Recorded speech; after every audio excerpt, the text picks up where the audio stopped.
ನಿಧಿ ಆಸೆ ತೋರಿಸಿ ಲಕ್ಷ ಲಕ್ಷ ವಂಚಿಸ್ತಿದ್ದ ಈ ನಕಲಿ ಸ್ವಾಮೀಜಿ, ಪೂಜೆ ಮಾಡಿ ಜನರಿಗೆ ವಂಚಿಸ್ತಿದ್ದ ನಕಲಿ ಸ್ವಾಮೀಜಿಗೆ ಚೆನ್ನಾಗಿ ಗೋಸ ಬಿದ್ದಿದೆ. ಅಲ್ಲರಿ, ಜನನು ಏನು ದಡ್ರ? ಎಷ್ಟೋ ಪ್ರಕರಣಗಳನ್ನ ಈ ತರ ನೋಡಿರ್ತೀರಾ, ಇನ್ಯಾವ ನಿಧಿ ಆಸೆ ಇಟ್ಕೊಳ್ತೀರಾ ನನಗಂತೂ ಗೊತ್ತಾಗಲ್ಲ. ನಕಲಿ ನೋಟನ್ನ ಪ್ರಿಂಟಿಂಗ್ ಮೆಷಿನ್ ಇಟ್ಕೊಂಡು ಮೋಸ ಮಾಡ್ತಾ ಇದ್ದ. ಮಂತ್ರ ಹೇಳ್ತಿದ್ದಂತೆ ಮೆಷಿನ್ ಇಂದ ನಕಲಿ ನೋಟ್ಗಳು ಬರ್ತಾ ಇತ್ತು. ಇದನ್ನ ನಂಬೋ ಜನ ಕೂಡ ಇದ್ರು ಅಂದ್ರೆ ಏನ್ ಹೇಳ್ಬೇಕು ಗೊತ್ತಾಗ್ತಿಲ್ಲ. ಸುರಪುರ ತಾಲೂಕಿನ ನಾಗರಾಳ ಗ್ರಾಮದಲ್ಲಿ ನಡೆದಿರೋ ಘಟನೆ. ಯಾದಗಿರಿ ಜಿಲ್ಲೆಯ ಸುರಪುರ ತಾಲೂಕಿನ ನಾಗರಾಳ ಗ್ರಾಮ ಇದು. ಹಳ್ಳಿ ಜನರೇ ಈ 5 ನಕಲಿ ಸ್ವಾಮೀಜಿಗಳಿಗೆ ಟಾರ್ಗೆಟ್. 1 ಲಕ್ಷ ಕೊಟ್ಟು ಪೂಜೆ ಮಾಡಿಸಿದ್ರೆ 10 ಲಕ್ಷ ಸಿಗುತ್ತೆ ಅಂತ ಕಥೆ ಕಟ್ಟಿದ್ದ. ಅದನ್ನ ಜನನು ಒಂದಷ್ಟು ಜನ ನಂಬುದ್ರು.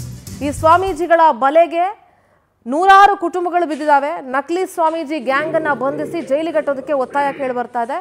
ಸುರಪುರ ಪೊಲೀಸ್ ಠಾಣಾ ವ್ಯಾಪ್ತಿಯಲ್ಲಿ ಪ್ರಕರಣ ದಾಖಲಾಗಿದೆ. ಇವೆಲ್ಲ ಆಗೋದಕ್ಕೆ ಸಾಧ್ಯನಾ? ಅವನು ಮಂತ್ರ, ಅದೇ ಒಂದು ಗಾದೆ ಇದೆಯಲ್ಲ, ಮಂತ್ರಕ್ಕೆ ಮಾವಿನಕಾಯಿ ಉದುರುತ್ತಾ ಅಂತ, ಇವನು ಮಂತ್ರ ಹೇಳಿ ನೋಟ್ ಉದುರಿಸ್ತಾ ಇದ್ದಾನೆ.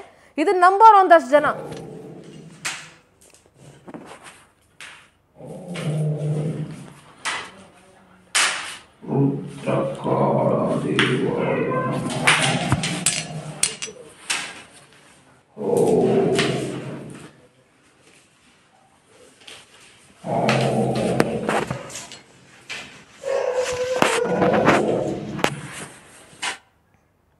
ನೋಡಿ, ಲಕ್ಷ ಲಕ್ಷ ವಂಚಿಸ್ತಾ ಇದ್ದಂತೆ. ಅಲ್ಲರಿ, ಜನ ಸ್ವಲ್ಪ ಬುದ್ಧಿ ಇಟ್ಕೊಳ್ಳಿ. ಹಳ್ಳಿ ಜನಗಳೇ ಇವ್ರು ಟಾರ್ಗೆಟು ಅಂತಂದರೆ ನಮ್ಮ ಮೋಸ ಹೋಗೋರು ಇರೋರ್ಗೂ ಮೋಸ ಮಾಡೋರು ಇರ್ತಾರೆ.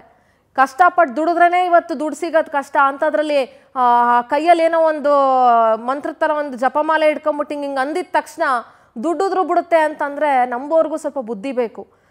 ಯಾದಗಿರಿ ಪ್ರತಿನಿಧಿ ಮಹೇಶ್ ದೂರವಾಣಿ ಸಂಪರ್ಕದಲ್ಲಿದ್ದಾರೆ. ಮಹೇಶ್, ಈ ನಕಲಿ ಸ್ವಾಮೀಜಿ ಎಷ್ಟು ದಿನದಿಂದ ಅದೇ ಊರಲ್ಲಿದ್ದಾನೆ ಮತ್ತು ಎಷ್ಟು ಜನಕ್ಕೆ ಮೋಸ ಮಾಡಿದ್ದಾನೆ?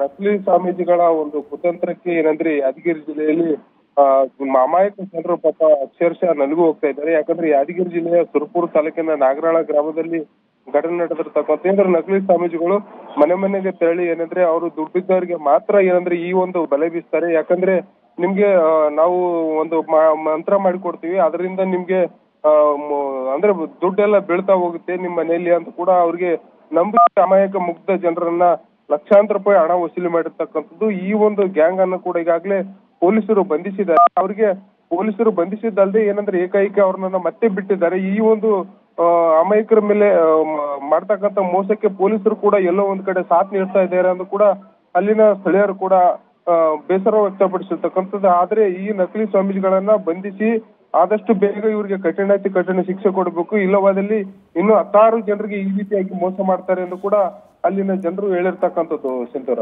ಥ್ಯಾಂಕ್ ಯು ಮಹೇಶ್, ನಿಮ್ಮೆಲ್ಲ ಡೀಟೇಲ್ಸ್ಗಾಗಿ.